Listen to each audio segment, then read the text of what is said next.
నాగాదులెనిమిది 14 వాయువులు 14 7 ధాతువులు 5 భూతములు 6 చక్రములు మలములు 3 అవస్థలు 5 3 మండలములు 3 ఈశణములు 3 వ్యాధులు గుణాలు 3 2 తనువుల గూడి సన్నవద్యత తత్వ సాక్షి రూపుడవైనావు సత్యముగను రమ్య గుణధామ భద్రాద్రి రామ పరశురామ నరసింహదాస రక్షితోహా. తర్వాత ఇంకా సరే వచ్చి కానీ రావు ఒక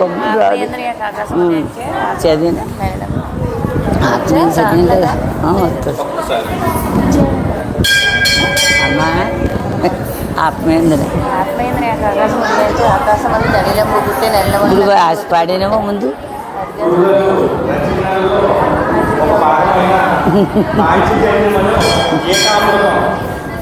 ఈ యొక్క కనుక ఎవరికైనా కావాలంటే కనుక ఇక్కడ తీసుకోండి. ఇక్కడ భగవద్గీత చాలే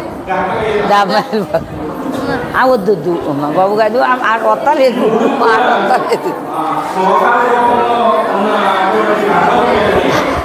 అయ్యి మాట వస్తలేదు మాట రాదేమో భయం కొన్ని మాటలు రావు కదా అందుకుని దమ్ములు లేవు ఏటి ఏట చూడు ఇది తీసే ఇది తీసే అది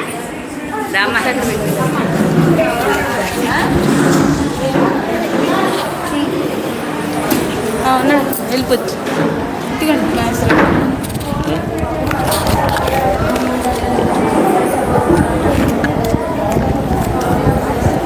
అమ్మ ఈ యొక్క పారాయణం ఏ విధంగా ఉంటుంది అని అంటే మనం శ్లోకం కనుక చదువుతూ శ్లోకం చదివేటప్పుడు అంటే దానికి ఎగ్జాంపుల్ నేనే శ్లోకం చదవాలి అని అంటే చాలా కష్టతరంగా ఉంటుందని దీని గొడవకి వెళ్తాం ఎందుకులే అని చెప్పేసి దాన్ని పక్కన పెట్టడం జరిగేది.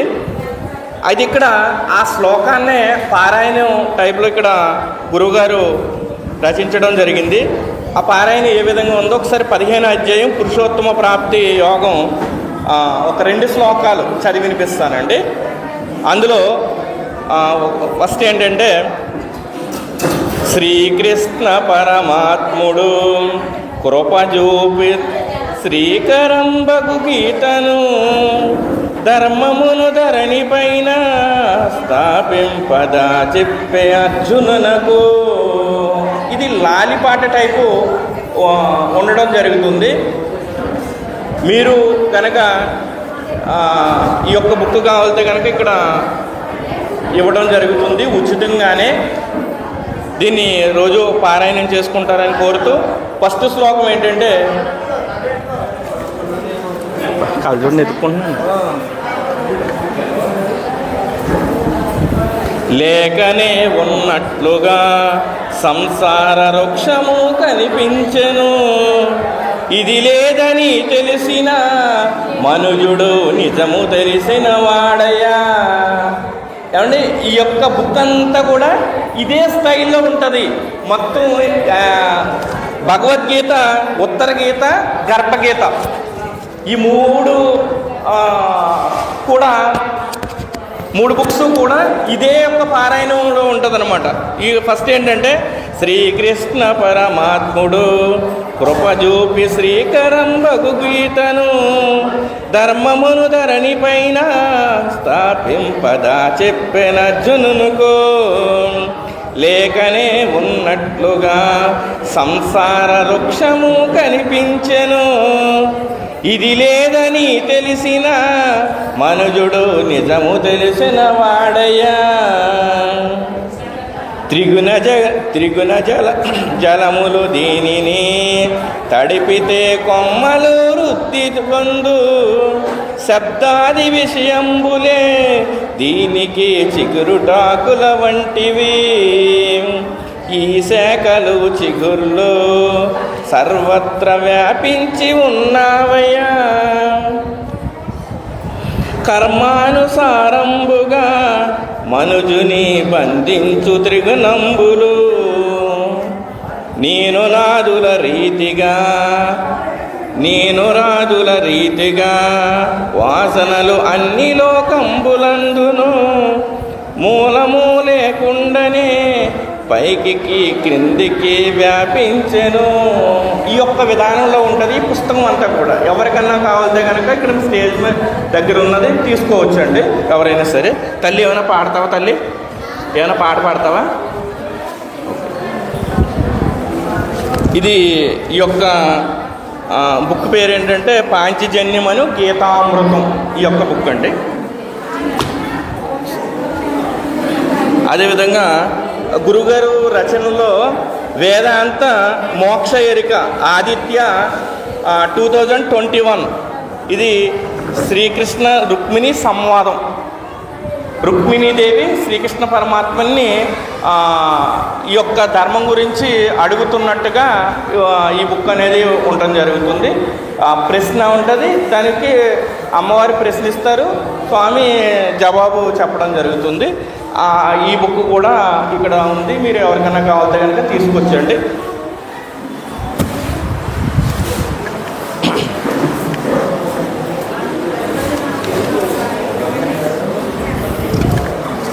అదేవిధంగా అచలామృత సాగరం స్వేచ్ఛానుగేయం.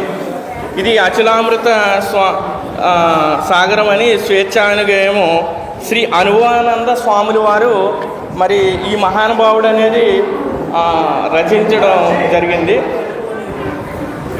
ఏమైనా పాడతారా పాప? అడిగాను, ఏం పాడు? కూర్చొని ఉండే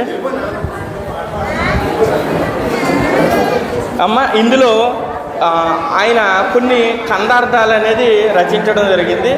అవి అర్థం కాని వారు గురుగారు రచన అదే ఖండార్థాన్ని పాట రూపంలో రాయడం జరిగింది.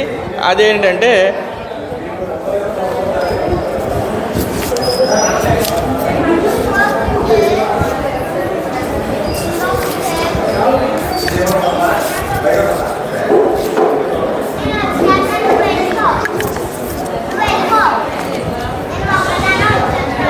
ఇక్కడ సభా విజ్ఞాపన ఎలా అంటే శ్రీ అనుభవానందులు కూర్మితో మర్మము వినజెప్పెను వినికన్న వారందరూ సృష్టిలో మరల జన్మించరండి. దీని యొక్క విషయాన్ని కనుక ఈ యొక్క బుక్లో ఈ మహానుభావుడు రచించినటువంటి బుక్ని కనుక మనకు క్షుణ్ణంగా గురుముఖంగా విచారించినట్లయితే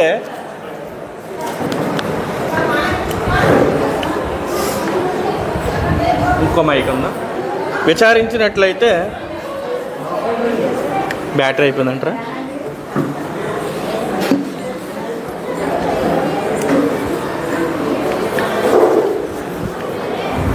హలో విచారించినట్లయితే జన్మ లేదని చెప్తున్నారు. మరొకసారి చూడండి. శ్రీ అనుభవానందులు కూర్మితో మర్మము వినజెప్పెను వినికన్న వారందరూ సృష్టిలో మరల జన్మించరండి. అంటే మరలా జన్మ లేదు అనే విషయాన్ని ఇప్పుడే మనము ఈ శరీరంతో ఉండగానే మనకు తెలుస్తుందని స్పష్టంగా సద్గురుమూర్తి మనకి చెప్తున్నారు. కాబట్టి ఇది చర్చనీయాంశం. విచారణ మార్గంగా జన్మ లేదు, పుట్టనే లేదు అనే విషయాన్ని సద్గురు ముఖతాగా కనుక తెలుసుకున్నట్లయితే అంతకుముందు జీవించే విధానం భయభ్రాంతులతో ఉంటుంది. కానీ ఈ యొక్క విషయాన్ని కనుక గురుముక్త తెలుసుకున్న వారు మనం గురువుని చూస్తే మనకు ఆటోమేటిక్గా అర్థమవుతుంది. ఆ యొక్క ప్రయత్నంలోనే మేము ఈ యొక్క సత్సంగాన్ని మేము వెళ్ళటం జరుగుతుంది. కాబట్టి ఆ సద్గురు ఉండే విధానం అనేది చాలా డిఫరెంట్గా ఉంటుంది. అది కాబట్టి ఇక్కడ ఈ స్వామి ఎంతో కష్టపడి కొన్ని కందార్థాలు అనేది రచించడం జరిగింది. దాన్ని పారాయణం టైప్లో పాడుకోవడానికి సులువుగా ఉంటుందని పారాయణ టైప్లో గురువుగారు రచించడం జరిగిందండి. ఈ బుక్ కావాలన్నా కూడా ఎవరైనా తీసుకోవచ్చండి. పడుకోకూడదమ్మా, కూర్చోరా, కూర్చో. అదేవిధంగా నెక్స్ట్ వచ్చేసరికి శ్రీ గురుగీత స్వేచ్ఛ గేయానువాదం. ఇది గురుగీత పారాయణం అండి. ఇవి యాక్చువల్గా ఎలాగంటే ఇది పార్వతి పరమేశ్వరుణ్ణి అడుగుతున్నారనమాట.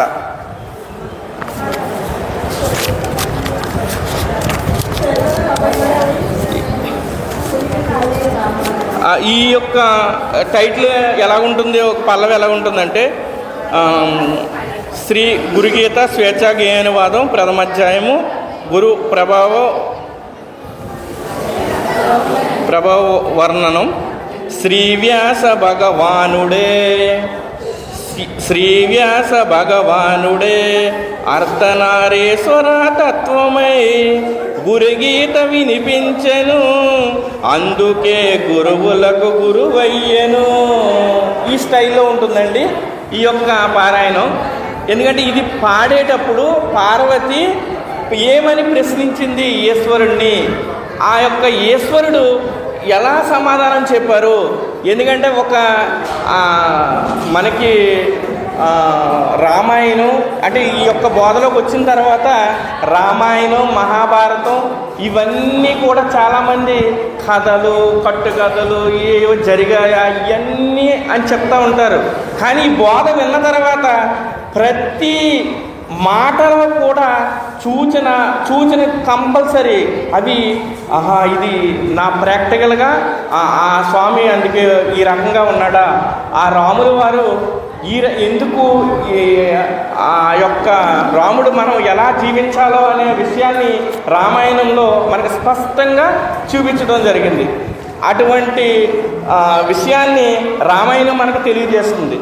అంటే దాని మీద చాలామంది విమర్శలు చేస్తూ ఉంటారు చాలామంది. కాబట్టి అలాంటి విమర్శ లేకుండా ఇక్కడ మనకి పూర్తిగా రామాయణం, మహాభారతం మొత్తం అన్నీ కూడా మనకి ఈ బోధ విని వివరణ అంటే సూచన జరిగినట్లయితే అవన్నీ కూడా సత్యాలు.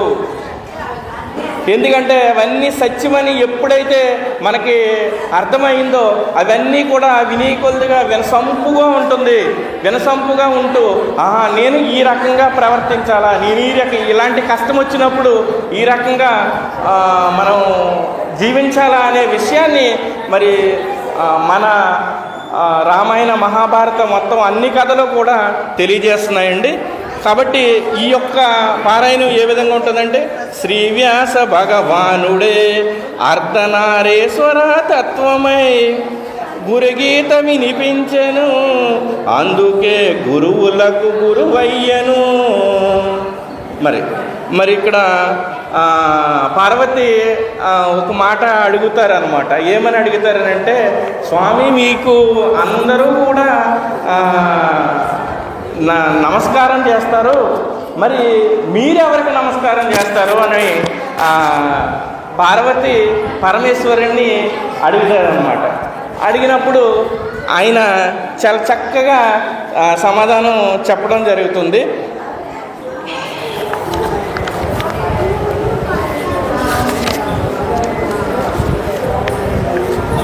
అక్కడ ఆ సమాధానంలో ఏంటంటే, ఏది తెలిసిన వెంటనే తాను పరిపూర్ణుడని తెలియబడినో అది నాకు దయచేయుము, ప్రాణేశ మీ పాదదాసి నేను అని పార్వతి పరమేశ్వరుణ్ణి అడగడం జరుగుతుందనమాట. ఆయన కూడా చెప్పడం జరుగుతుందనమాట. అంటే ఏది తెలిస్తే సర్వం తెలుస్తుందో మరి అటువంటి విషయాన్ని ఈశ్వరుడు పార్వతికి చెప్పినట్లుగా మనకి ఈ యొక్క గురుగీత స్వేచ్ఛా గేయానువాదం అనేది చాలా వివరంగా ఉండటం జరిగింది. ఈ యొక్క బుక్ కనుక మీకు కావాల్సి వస్తే మీరు రూపాయి చెల్లించవలసిన అవసరం లేదు. ఎందుకంటే అలాగని దీని కాస్ట్ లేకపోలేదు. కాస్టు అని అంటే అమూల్యం, దీనికి విలువ కట్టలేనిది. కాబట్టి మీరు దీన్ని కనుక మీరు చదవాలి అని అనుకున్నవారు ఎవరైనా సరే, కావాలనుకున్నవారు ఇక్కడికి ఈ బుక్ అనేది ఇక్కడ ఉండడం జరుగుతుంది, తీసుకోవాల్సిందిగా కోరడం అవుతుంది. ఈ విధంగా మరి గురువుగారు ప్రతి సంవత్సరము కూడా మరి ఒక్కొక్క రచన అనేది చేయడం జరుగుతుంది.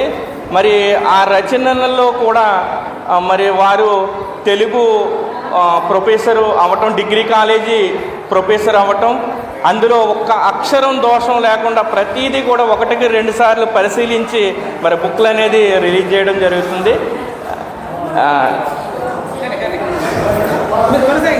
లేదు ఆపేసలే. కాబట్టి మరి మనకి ఈ యొక్క చర్చనీయాంశం అనేది ఆసన్నమైంది. మరి ఈ యొక్క చర్చనీయ అంశాన్ని కంటిన్యూ చేయవలసినదిగా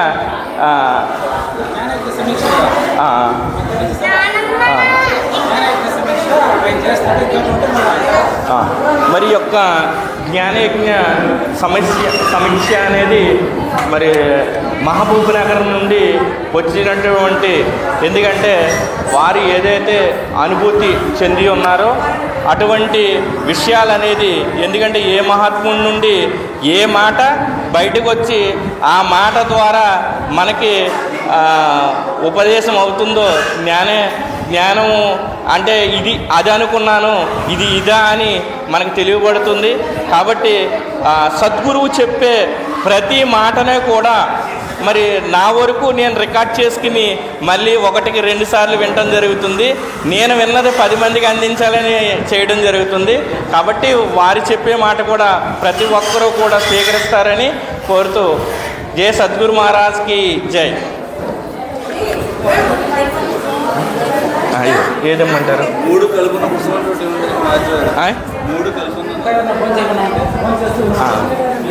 ఫోన్ చేస్తున్నారు.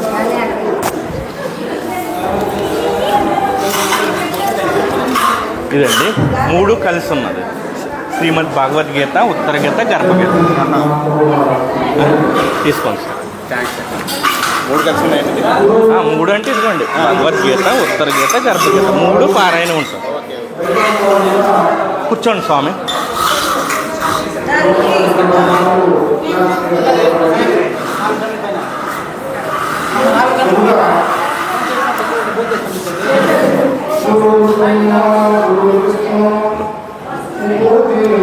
మీకా ఎవరికి?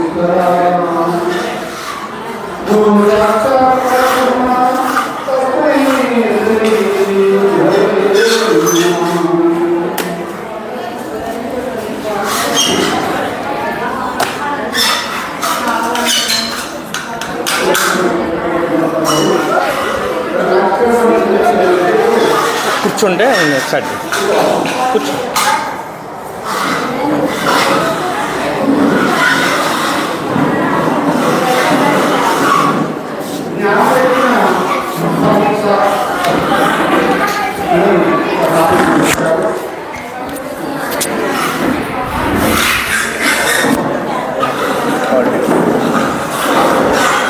జ్ఞానయజ్ఞ సమీక్ష అంటే దాన్ని కుటుంబాలలో నా పరిచయాన్ని నేను చేసుకున్నానంటే, నాది మహబూబ్ నగర్ జిల్లా అండి.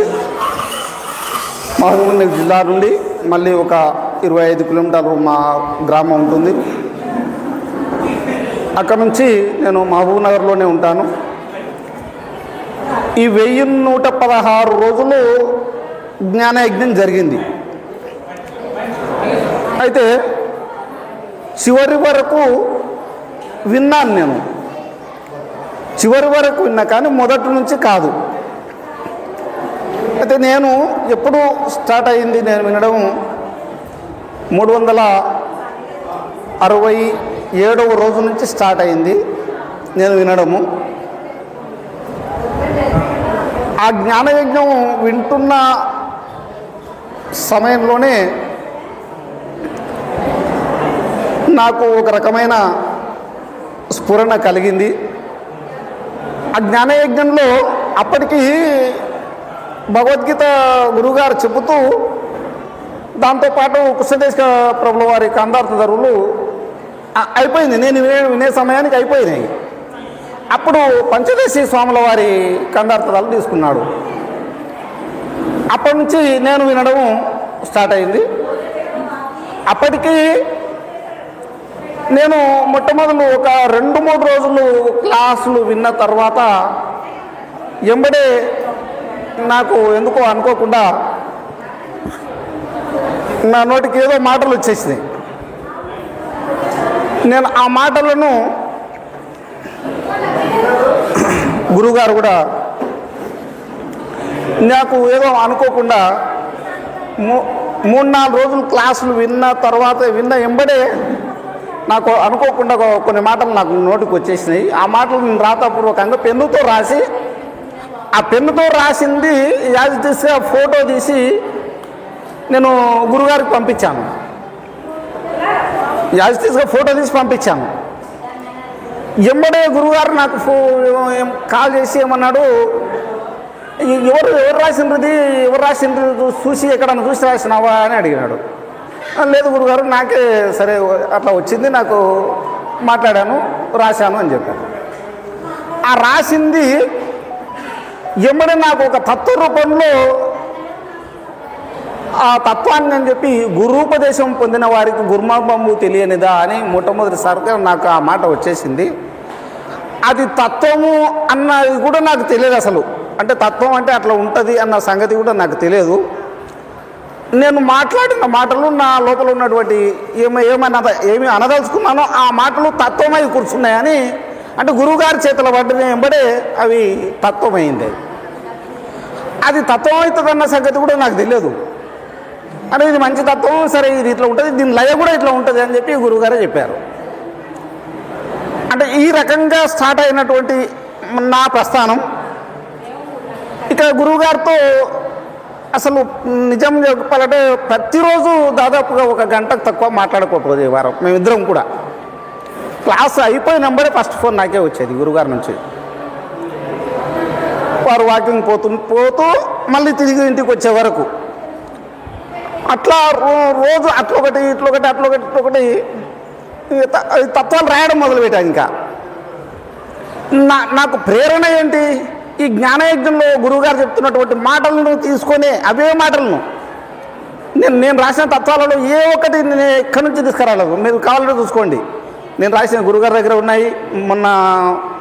మన గురుగీతలు పుస్తకంలో ఒక 5-6 తత్వాలు రాసి ప్రింట్ కూడా చేయబడ్డాయి.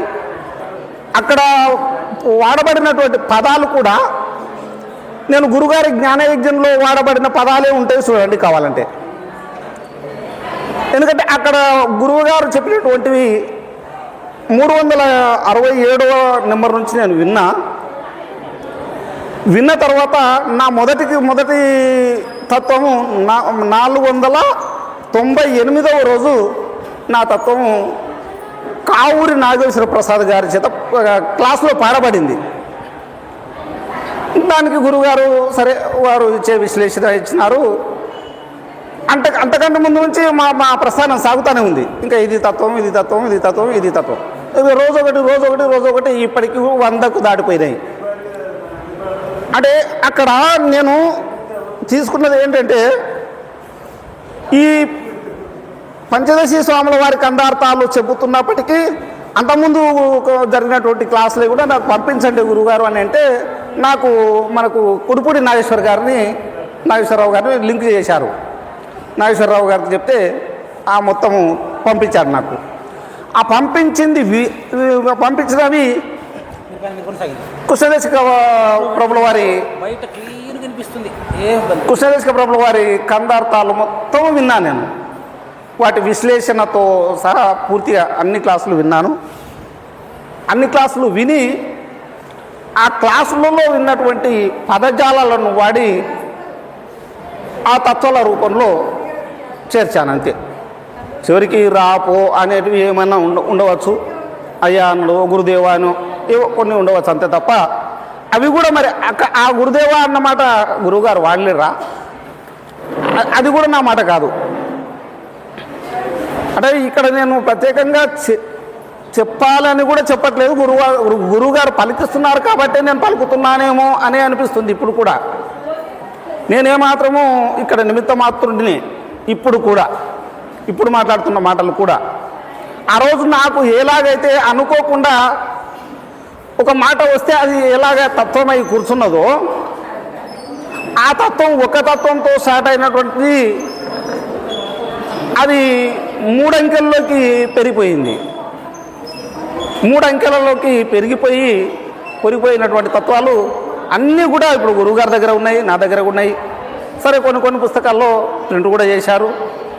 కావూరి నాగేశ్వర ప్రసాద్ గారు పాడి యూట్యూబ్లలో పెడతానే ఉన్నాడు, సోషల్ మీడియాలో పెడతానే ఉన్నాడు. అంటే ఆ రకంగా జ్ఞానయజ్ఞం నుంచి మేము నేర్చుకున్నది, విన్నది, కన్నది ఏమిటంటే అసలు నిజమైన బోధ, నిజమైన ప్రబోధ అన్నది ఈ ప్రపంచంలో ఒకటి ఉంది అన్నది మాకు అర్థమైంది. అంటే ఎలాంటి ఆశలకు లొంగకుండా, ఆశలకు వ్యామోహపడకుండా. ఎందుకంటే నేను అంతకుముందు కూడా చూశాను. నేను 2012 నుంచి దీంట్లో ఉన్నాను. సరే, అంతకుముందు నుంచి కూడా మిగతా చాలామంది గురువులు చూశాను. నేను ఎక్కడ పోయిన చోటల్లా వారికి సన్మానాలు, సత్కారాలు, మళ్ళీ జేబులలో కవర్లు. ఇంకా అవే కాకుండా తులాభారాలు. ఆ తులాభారాల్లో సంగతి తీస్తే, సరే, గురుగారు ప్రత్యక్ష సాక్షి. ఒకసారి నేను మహబూబ్నగర్కి పిలిపించాను. నాతో వారికి ఏర్పడినటువంటి పరిచయం వల్ల కావచ్చు, మాకు దొరుకున్నటువంటి సనువు వల్ల నేను చెప్పిన కాబట్టి, సరే మీరు అన్నారు కాబట్టి వస్తాను అని వచ్చాడు. వారి ముందే జరిగిన సంఘటన ఏంది, తులాభారం చేస్తున్నప్పుడు మీరు ఎంత తూకం ఉన్నారో అంత తూకం ఇతల పక్క అయిన తర్వాత ఇంకా సరిపోవాలి కదా అక్కడికి. అది ఎక్కువైనాయి, ఇంకా భక్తులు ఎక్కువ తెచ్చినటువంటివి ఎక్కువైనాయి గురుగారు. ఎక్కువైనప్పుడు తులాభారం అని అంటే మరి ఎక్కువైనప్పుడు ఆ ఎక్కువైనా పక్కకెట్టాలి కదా.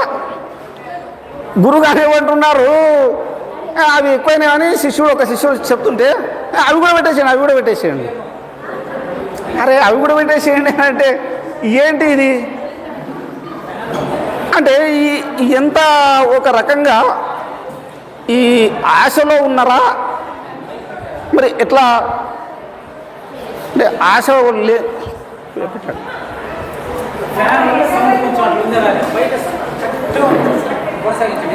గురువుగారికి ఆశ ఉండకూడదు, శిష్యుడికి అనుమానం ఉండకూడదు అని పెద్దలు చెప్పారు. కాబట్టి అట్లాంటి ఆశ లేని గురువు, సరే, ఇప్పుడు నేను చూసినప్పటి అందరు గురువులలో ఆశ లేని గురువు ఉన్నాడు అని అంటే నేను ప్రత్యక్షంగా కూడా చూశాను. కాబట్టి ఆయనే పూజారి వెంకటేశ్వర గురుగారు, సహజాచల రాజయోగి పూజారి వెంకటేశ్వర గురుగారు నాకు ఆశ లేని గురువుగా కనిపించాడు. సరే, ఇంకెవరైనా ఉన్నారేమో నాకు తెలియదు, నేను అందరినీ అనట్లేదు. నేను చూసిన వాళ్ళలో నాకు ఒక్కరు కనిపించారు, ఆ ఒక్కరే సహజాచల రాజయోగి వెంకటేశ్వర గురుగారు. వారిని ఫాలో అవుదామని నేను అనుకోవచ్చు, అయినప్పటికీ సరే నాకు సాధ్యం కాకపోవచ్చు. నేను ఒక నిరుద్యోగిని, నాకు ఎలాంటి ఎంప్లాయ్మెంట్ లేదు, నేను ప్రైవేట్గా బతికే వ్యక్తిని. నేను ఈ ప్రస్తావన కూడా చేశాను గురువుగారితో. గురుగారు, మీకంటే మరి లక్షల్లో జీతం ఉంటుంది, మీరు ఎక్కడైనా రమ్మంటే రావడానికి పోవడానికి మీ దగ్గర డబ్బులు ఉన్నాయి కాబట్టి మీరు పోగలుగుతారు, రాగలుగుతారు. మరి నాలాంటి వాడేంటి, నేను ఒక అన్ఎంప్లాయీని, నా దగ్గర రూపాయి కూడా లేదు. ఇప్పుడు మీరు చిత్తూరు జిల్లాలో ఉన్నారు, ఇక్కడ రాజమండ్రి వరకు ఇక్కడ ఉంది, 600 కిలోమీటర్లు దాటి పైగా ఉంది. నేను ఇక్కడ రావాలంటే కనీసం మినిమం 1500-2000 కావాలి, నా దగ్గర లేవు కాదు గురుగారు, ఎట్లా? దానికి కూడా సమాధానం చెప్పాడు గురుగారు. అంటే ఎట్లా అసలు గురువు మీద ఉన్నటువంటి ప్రేమ నీకు ఎప్పుడైతే ఉంటుందో, గురు భక్తి కనుక ఉంటే నువ్వు డబ్బులకు ఆశపడవు, నువ్వు అన్నది ఇక్కడ సమస్య కానే కాదు. నువ్వు ఒకవేళ నిజంగానే గురుభక్తి నువ్వు కలిగిన వాడు ఉంటే నేను గురువుగారు ఏ రూపంతోనో గురువుగారి దగ్గర పిలుచుకుంటాడు. దాని పేరు అదంతా అనవసరం, ఏదో రూపంగా నువ్వు గురువు దగ్గర చేరుకుంటావు. నేను ఇప్పుడు చేరుకోలేదా? మరి ఎట్లా వచ్చినా అమ్మగారు గత 3 సంవత్సరాల నుంచి చెప్తూనే ఉన్నారు, అప్పుడు కూడా వస్తానన్నా నేను రాలేదు. ఎందుకో మరి రాలేకపోయినా. అక్కడ నాగేశ్వరరావు గారి పూజ కూడా గురుగారు స్వయాన ఫోన్ చేసి చెప్పారు, రమ్మన్నారు. సరే రాలేదు, ఇప్పుడు వచ్చాను. ఇప్పుడు రావడానికి గల కారణం ఏమి? నేను అసలు కారణం కాదంట. నేను ఇప్పుడు కూడా కేవలం గురువు గారే కారణం. నన్ను గురువు గారు పిలుచుకున్నారు కాబట్టి నేను వచ్చాను, అంతే తప్ప నేను రావడానికి నా కాళ్ళు చేతులు పనిచేయాలని అంటే ఇక్కడ గురువు యొక్క కృపా కటాక్షం లేకపోతే ఏ ఒక్కటి కూడా పనిచేయదు. అదంతా ఉత్తమాటం. అందుకే ఇక ఈ రకంగా చెప్పుకుంటూ పోతే సరే ఇది బోధ అవుతుండొచ్చు.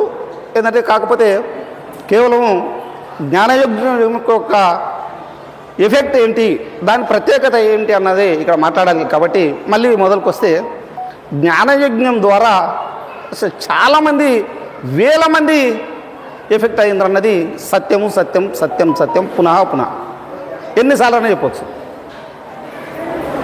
కాబట్టి ఈ జ్ఞానయజ్ఞం ద్వారా ఎఫెక్ట్ అయ్యి సరే ఇంతకుముందు కూడా గురుగారు చెప్పారు, నాకు రోజు 3-4 ఫోన్లు వేరే దేశాల నుంచి కూడా వస్తున్నాయని. అంటే వస్తున్నాయని చెప్పడానికి, అబద్ధం చెప్పడానికి ఆయనకి ఏం పట్టింది? వస్తే వచ్చి ఉండొచ్చు. ఆయన చెప్పిన మాట ఉంది కాబట్టి ఆ విన్నది విన్నట్లుగా చెప్పడానికి పోయిందేముంది? విన్నదే, నేను చూసిన దాన్ని చెప్పడానికి నాదేం పోయింది? కాబట్టి దాని వలన ఈ పంచదశి స్వాముల వారిది, తర్వాత హనుమంత రాజయోగుల వారిది, తర్వాత కుశదేశిక కందార్థ ఇవన్నీ అయిపోయిన తర్వాత నేను ఒకసారి కుశదేశిక ప్రభుల వారి దానిలో పూజా విధానంలో 4 కందార్థాలు ఉంటాయి. ఆ 4 కందార్థాలు నేను స్వయంగా టైప్ చేసి నేను పాడి 1వది అయిపోయింది, ఇప్పుడు చివరిది అన్న. అంటే 3వది అయిపోయిన బట్టి చివరిది అంటున్నావు, ఇంతకీ ఏంది? నాకు ఇమ్మీడియట్గా అదేందో నాకు నా సందేహాన్ని నివృత్తి చేయని చెప్పి గురుగారు ఎమ్మడే మెసేజ్ పెట్టినారు. గురుగారు ఇది అని పైన ఫోటో, ఆ కందార్థాలు మొత్తం ఆ 4 పెట్టాను. అంటే శ్రీ కృష్ణదేశిక విరచిత కందార్థ చతుష్కము అని దాంట్లో ఉంది. కందార్థ చతుష్కము అవి చూస్తే సరే, అంటే దాంట్లో ఉన్నటువంటి ఆ 4 కందార్థాలలో ఉన్నటువంటి సారాంశం ఏమిటంటే మనసు అనేది ఏదైతే ఉందో ఆ మనసు వలన ఈ సకలం అంతా పుట్టింది. ఈ చివరికి గురువు శిష్యులు అనేవారు కూడా మనసులోని సంకల్పాలు మాత్రమే, గురువులు లేడు శిష్యులు లేడు అన్న సంగతే తేలింది దాంట్లో. ఈ 4 కందార్థాలను కూడా ఒక మళ్ళీ 4 రోజులు తీసుకొని గురుగారు మళ్ళీ క్లాస్లో వివరించడం జరిగింది. కాబట్టి నిజానికి సరే సహజాచల రాజయోగి గురించి చెప్పడము అని కాదు, సహజాచల రాజయోగి కాడు అసలు నిజానికి చెప్పాలంటే. ఆయన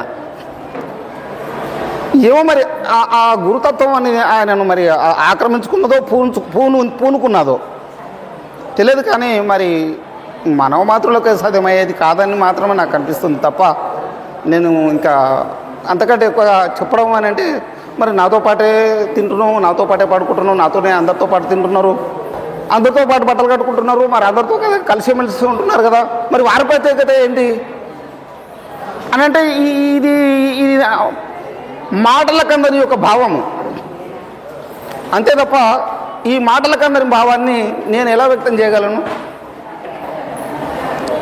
ఎవరో ఒక పిచ్చోడు ఉంటాడు, రాయి విసిరితే ఎక్కడ పడుతుందో ఏం తెలుసు? అంటే బాలోన్మత్త పిశాచం అని అంటుంటారు కదా. బాలుడు ఉంటాడు, వాడు ముందర మర్డర్ అవుతుంటే కూడా వాడు మంచిగా నవ్వుకుంటూ ఆడుకుంటూ పడుకుంటాడు, అవసరమైతే ఆడుకుంటూ పడుకుంటూ వాడిని బుద్ధి ఊడితే ఏడుస్తాడు. ఈ ఉన్మత్తుడు అంతే, ఈ పిశాచం అంతే. అట్లా ఇక్కడ సహజాచల రాజయోగి అని వాళ్ళ గురువుగారు ఇచ్చినటువంటి పేరు కావచ్చు. ఇక్కడ ఈ పేరుకు ఉన్నటువంటిది ప్రత్యేకత కాదు, ఈ గురుతత్వం అనేది వారిలో పూరుకున్నది అంతే. కాబట్టే వారికి మరి అలా ధారాళంగా మాటలు వచ్చి ఉండవచ్చు, వారి వలన మేమందరం ప్రేరేపితమై ఉండవచ్చు తప్ప ఇంకా ఇంతకంటే ఎక్కువ చెప్పాల్సిన అవసరం లేదు. ఇది సత్యం. ఎప్పుడు చెప్పినా ఇవే మాటలు, ఎన్ని లక్షల మందిలో అయినా కూడా ఇదే మాట నిజం. కాబట్టి దీన్ని 1116 రోజులు నిర్విరామంగా ఏ ఒక రోజు సరే ఎప్పుడైనా సెలవు తీసుకుంటే పండుగలప్పుడు అవి తీసుకుంటే తీసుకొని కూడా మళ్ళీ వెంబడే కంటిన్యూషన్ చేసి ఆ కావూరి నాగేశ్వర ప్రసాద్ గారికి కూడా ఒక ప్రత్యేక ధన్యవాదాలు చెప్పాలి. ఆ పెద్ద మనిషి కూడా గురుగారు అప్పుడప్పుడు ఇద్దరు మాట్లాడుకునే ధోరణి అక్కడ రెండు సౌండ్లు గురుగారిది నాగేశ్వర ప్రసాద్ గారిది. ఈ ఇద్దరు మాటలే తప్ప వేరే మధ్యలో ఎవ్వరు మాట్లాడేది ఉండదు. ఏం మాట్లాడాల్సిన కూడా ముందే గురుగారు సూచన చేసేవారు. ఏమన్నా మాట్లాడాలంటే తర్వాత నాకు ఫోన్ చేయండి, క్లాస్లో డిస్టర్బ్ చేయకండి అంటే ఆ రకంగానే తర్వాత మరి మాట్లాడుకున్న వాళ్ళందరూ ఉండవచ్చు కదా. మరి ఆ మాట్లాడుకున్న వాళ్ళందరూ ఏం గురించి మాట్లాడతారు? ఏవో నీకు ఎన్ని భూములు ఉన్నాయి, ఎన్ని బిల్డింగ్లు ఉన్నాయి, నీకు ఎన్ని లక్షల రూపాయలు ఉద్యోగం వస్తాయి. ఈరోజు క్లాస్లో ఇది జరిగింది, ఈ మాట అన్నారు, ఈ మాటకు అర్థమైంది గురువుగారు అని అడుగుతారు తప్ప దేని గురించి అడుగుతారు? ఇంకా అంటే అక్కడ ఎఫెక్ట్ పడ్డది కాబట్టి వాళ్లకు ఎక్కడో తగిలింది. అది అంతే, ఎక్కడ తగలాలనో అక్కడ తగిలింది కాబట్టి వాళ్ళు ఆ రకంగా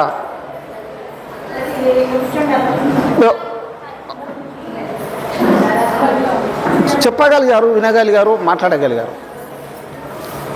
ఆ రకంగా ప్రకటితం అవుతున్నారు. ఇంకా ఇప్పటికీ కూడా ఇన్ ఫ్యూచర్లో కూడా అవుతారేమో. ఇంకా దీనికి అంతం లేదని మాత్రం నేను ఒక మాత్రం చెప్పగలను. దీనికి అంతం లేదు. ఎందుకంటే ఇక్కడ గురువుగారు అసలు మానుకోలేదు. మొట్టమొదలు వారు అంతం అయితే కదా అప్పుడు చూద్దాం. తదాస్తు. సద్గురుదేవ్.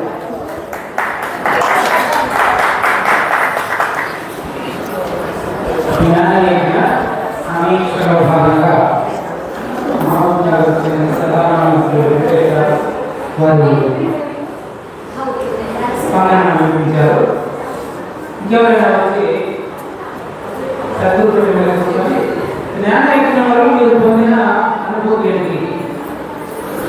జ్ఞానయజ్ఞం అనేది 1116 రోజులు జరిగింది. అందులో ఒక స్కందం విన్నారు. ఈ 1116 రోజులు జరిగిన దాంట్లో నేను కూడా ఒక శ్రోత. 1116 రోజులు నిర్వహించినప్పటికీ నేను ఒక శ్రోత. నాకు తెలియని ఎన్నో రహస్యాలు జ్ఞానయజ్ఞంలో పట్టబడ్డాయి. అందులో పుస్తకంలో మాట్లాడినటువంటి ఆయన చెప్పింది గంగా చతుష్టం. కృష్ణదేశీ కేంద్రులు 260 గంగా ధరువులు 260 మాత్రం నాకు తెలుసు. ఈ గంగా చతుష్టం ఈ మనిషి ఎక్కడ పడ్డాడో నాకు తెలియదు. గంగా చతుష్టం ఉంది, దాన్ని వాట్సాప్ చేశారు. అది దాన్ని తీసుకోవడం జరిగింది.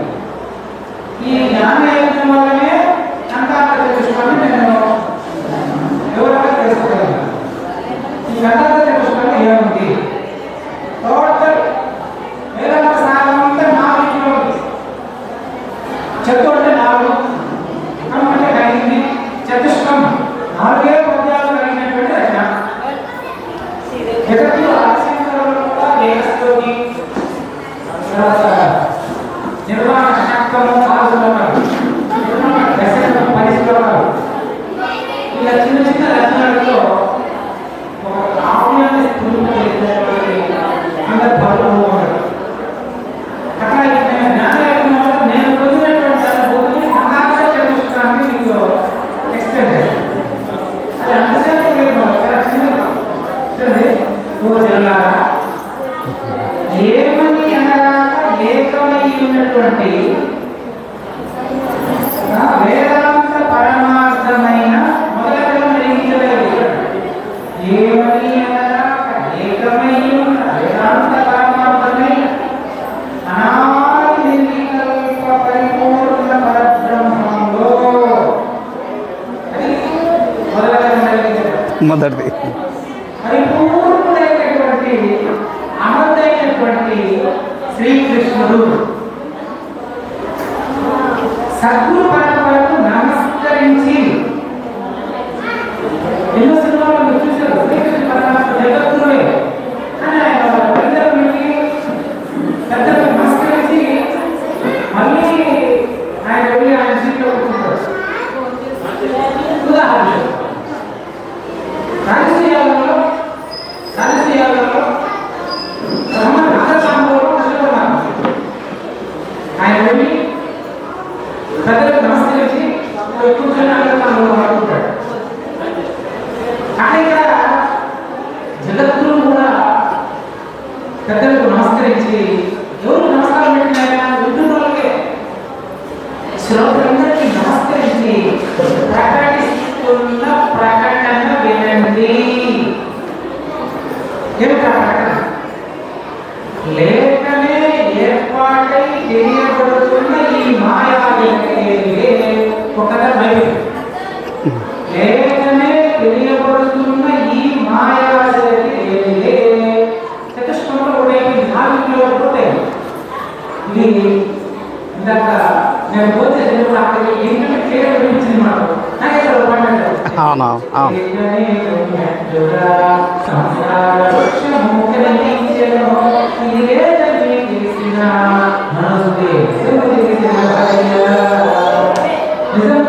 శ్రీకృష్ణ పరమాత్మకు. ఇది చెప్పినప్పుడు నన్ను చాలా మంది ప్రశ్నించారు. అంటే ప్రతిరోజు ఆయన చెప్పినట్టు అడుగుతున్నా అంటే ఎందుకంటే నువ్వు భగవద్గీత చెప్తావా, శ్రీకృష్ణుడు ఎందుకు చెప్తావా అని అడిగేవాడు. అప్పుడు ఇలా ప్రశ్నించారు. శ్రీకృష్ణుడు అమరుడైన శ్రీకృష్ణుడు సద్గురు పరంపరకు నమస్కరించి ప్రకటించాడు. ఏమని? లేఖనే ఏర్పాటై తెలియబడుతున్న ఈ మాయాజగతి ఏమిలే అని శ్రీకృష్ణ పరమాత్మ తెలియజేశాడు. నాకు ఫోన్ చేసి ఏమవుతారంటే, అయ్యా మీరు చెప్పింది మన ఆసక్తులు కృష్ణుడు లేదా భగవద్గీత కృష్ణుడా ఏం చెప్పారు? నాకు సత్యం కావాలా, తేడాలు కావాలా? పేర్లు కావాలి. సత్యం కావాలా? దాంతో నేను సత్యం చెప్పానంటే, నాయన మీకు జగత్తు శ్రీకృష్ణ పరమాత్మకి అచరుడు కృష్ణ ప్రభువుకి మీకు తేడా తెలిసిందా? అయితే నేను సమాధానం చెప్పలేను. ఎప్పుడైతే నీకు తేడా తెలిసిందో అప్పుడు నేను చెప్పేదాన్ని నేను ఇదే స్థితులు నాకే అర్థం లేదు. కాబట్టి వివేకము లేని వారి దగ్గర బోధ చేయకూడదు. వివేకం లేని వారి దగ్గర బోధ చేయకూడదు. మరి అందుకు ఆ విషయం భగవద్గీత చెప్తారు. ఇదంటే వాక్యం చూడింది. గురుభక్తి లేని వాళ్ళకు, వైర భావన ఉన్న వారికి భగవద్గీత చెప్పిన ఉపయోగపడదు అని. ఇప్పుడు ఒకటైనా మళ్ళీ కంటాలు తెలుసుకుని ఒకటైంది ఆన్సర్ చెప్తున్న వాళ్ళు ఇప్పుడు మీకు ఇక్కడ చెప్పచ్చు ఆన్సర్. వాళ్ళు చెప్తే అర్థం కదా వాళ్ళకి చెప్తాను. ఆ శ్రీకృష్ణ పరమాత్మే ఈ కృష్ణ ఇది నేను శ్రీకృష్ణ పరమాత్మే ఇప్పుడు మన చెప్తే వాళ్ళకి తేడా చూస్తే నాకు అర్థం కాదు. వాళ్ళకి తేడా చూడకపోతే నేను వాళ్ళకి లేదు. ఇప్పుడు ఫోన్ చేస్తూ సత్యనారాయణ స్వామి చెప్పారు, పశ్యతి సర్వత్ర సర్వం మయి పశ్యతి పశ్యామి సత్యమేవ ప్రశ్యతి.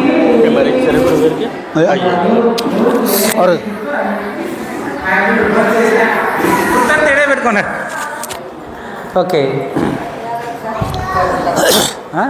ఇది మందిరంలో మనకు సౌండ్ అలా ఉంది కానీ బయట చాలా క్లియర్ ఉందండి. ఇది నాకు సత్యానందగిరి స్వామి ఇప్పుడు వారు విశ్రాంతిలో ఉన్న ఇది క్లియర్గా వింటున్నారండి వారు. అంటే దీని అర్థం ఏంటంటే, ఇంతమందిలో నన్ను, నాలో ఇంతమందిని చూస్తున్న వాడికి నేను కనపడకుండా పోను, అతను నాకు కనపడకుండా పోడు. నేను అతనికి కనపడకుండా పోను, అతను నాకు కనపడకుండా పోడు. అంటే ఇద్దరు కాదు, అది ఒక్కరే. వాళ్ళు ఒక్కడే, ఆయన పరిపూర్ణుడు. ఇప్పుడు రెండవ కందార్థానికి వచ్చేటప్పటికి గురు శిష్య సంవాదం స్టార్ట్ చేస్తున్నాడు. ఎంత అద్భుతంగా రాశారు చూడండి. లేని ఈ జగతిలో రత్నమాంబ లాంటి ఒక శిష్యురాలు, రెండో కందర్థం, లేని ఈ జగతిలో రత్నమాంబ లాంటి ఒక శిష్యురాలు తన సాజన్మ సాకార సద్గురుమూర్తి పట్ల అనన్య భక్తితో ఇట్లా ప్రార్థిస్తుంది. ఒక భక్తురాలు గురుదేవుని ఇలా ప్రార్థిస్తుంది, ప్రభు నేను అనేది ఎట్లాంటిది? భగవద్గీత సారాంశం మొత్తం ఈ 4 కందార్థాలు వచ్చేస్తుంది. నేను అనేది ఎలాంటిది? కాదనకుండా తమరు మాకు సమాధానం చెప్పాలండి. ఈ ప్రశ్నకు సరైన సమాధానం వినకుండా నా మనసు శాంతించదు అని విన్నవించింది. ఈ ప్రశ్న నాకు వేసి రాగంపేట ఆశ్రమంలో కూర్చోబెట్టి 4 రోజులు ఇదే అడిగింది. నేను అనేది ఎలాంటిది? ఫస్ట్ రోజు వీళ్ళకి అది అక్కడ చెప్పబడింది ఏ గ్రంథం? యోగ వాసిష్టం. యోగ వాసిష్టాన్ని చెప్తే మధ్యలో మళ్ళీ వీళ్ళ అబ్బాయి జమిని వచ్చి అట్లా మాకు అర్థం కాదండి, మాకు సాంఖ్య తారక మనస్కం చెప్పి మళ్ళీ చెప్పండి అంటే అదే విధంగా చెప్పాల్సి వచ్చింది. అట్లా ఆమె అడిగింది. ఇప్పుడు సాజన్మ సాకార సద్గురుమూర్తి సమాధానం చూద్దామా? అమ్మా రత్నమాంబ, శిష్యరత్నమా, పావన చరిత, నేను అనేది ఉపాధులు కాననుకుంటే, పావన చరిత సంబోధన ఎట్టుంది చూడండి. పావన చరిత నువ్వు సద్గురువేనా ఆయన? అది గురువు మనకు చెప్పేది. ఇక్కడ ఒక రహస్యం బట్టబలేదు చూడండి. శిష్యుడికి గురువు ఉంటాడండి, గురువుకి శిష్యుడు ఉండడు. మళ్ళీ చూడు, శిష్యుడికి గురువు ఉంటాడండి, గురువుకి శిష్యుడు ఉండడు. ఎందుకు? శిష్యుడిలో కూడా గురువునే చూస్తాడు. కాబట్టి సద్గురువు గురువు కాదు, శిష్యుడు కాదు, ఆయన ఏకాత్మ, ఆయన పరిపూర్ణుడు అంతే. కాబట్టి ఆన్సర్ చూడండి, ఒకే మాటలో నేను ఉపాధులు కాననుకుంటే నువ్వే బ్రహ్మవు. శివరామ దీక్షిత సిద్ధాంతం మొత్తం ఇదే. శ్రీమించు శివరామ దీక్షితుల బోధ అచలాన్య బ్రహ్మమని అన్నదిది. చూడు చూడు శివరామ పండిత సిద్ధాంతమందు బట్టబయలొక్కటే లేనెరుక లేదు, లేనెరుక లేదు. మరి బ్రహ్మాండమంతటా బయలే నిండుండే, బయలులో లేనెరుక బ్రహ్మాండమయ్యే. 2 వాక్యాలుగా కనిపిస్తున్నప్పటికీ ఈ సూచన ఎంత బాగుంది చూడండి. బ్రహ్మాండమంతటా బయలు నిండుండే, రత్నమాంబంతా పరిపూర్ణమే, పరిపూర్ణంలో రత్నమాంబ లేదు. సరిపోయిందా? అది సరిపోయింది సూచన చూడండి. కాబట్టి ఈ సమాధానం విన్న వెంటనే రత్నమాంబ లాంటి శిష్యురాలు నాలాంటి వాళ్ళని తరింపజేయడం కోసం మళ్ళీ ప్రశ్నించింది.